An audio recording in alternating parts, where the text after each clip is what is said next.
Mzazi, unafahamu kwamba kumlinganisha mtoto wako na wanafunzi wengine kunaweza kumuumiza zaidi kuliko kumsaidia? Katika video hii nitakuonyesha kwa nini kumlinganisha mwanao ni jambo hatari sana.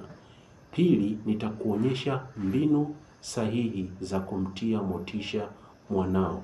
Na tatu, nitakuonyesha mbinu bora za kuongeza kujiamini na mafanikio ya mwanao. Kila mtoto ana kasi yake ya kujifunza. Kumlinganisha na mwanafunzi mwingine ni kuharibu kujiamini kwake. Bill Gates, mwanzilishi wa Microsoft, aliwahi kunukuliwa kwa kusema kwamba kujilinganisha na binadamu mwingine ni sawa na kujidhalilisha, kwa sababu kila mwanadamu ameumbwa kwa utofauti wake. Huwezi kumlinganisha nyani na samaki. Kila mmoja ana eneo lake ambalo ana utofauti wake na anaweza kutamba kwenye hilo eneo. Kwa hiyo mwanao ana utofauti wake ambao hauwezi kulingana na mwanafunzi mwingine. Kwa hiyo kumlinganisha na mwanafunzi mwingine ni sawa na kumdhalilisha mwanao. Tumia maneno chanya badala ya kumlinganisha mwanao na wanafunzi wengine.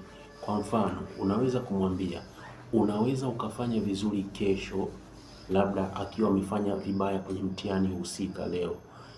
Maneno hayo yatamtia moyo, ataona kwamba ana nafasi ya kubadilisha hicho ambacho amekifanya na kuweza kufanya vizuri zaidi, kwa sababu hawezi akabadilisha aliyoyafanya jana, ila anaweza akabadilisha kesho yake kwa kufanya kitu sahihi. Tenga malengo binafsi. Mzazi, unajua kwamba kuna sababu moja inayosababisha watoto wakose bidii ya kusoma? Sababu hiyo ni kutokujua namna ya kuweka malengo binafsi. Badala ya kumlinganisha mwanao, basi msaidie namna ya kuweka malengo madogo madogo.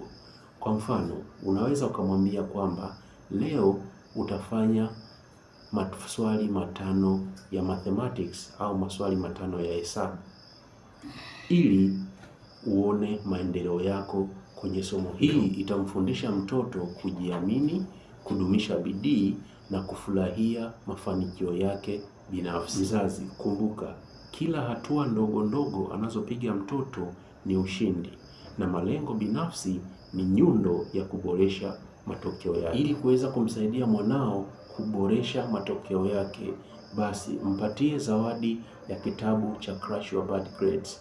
Kinaonekana kwenye skrini yako hapo.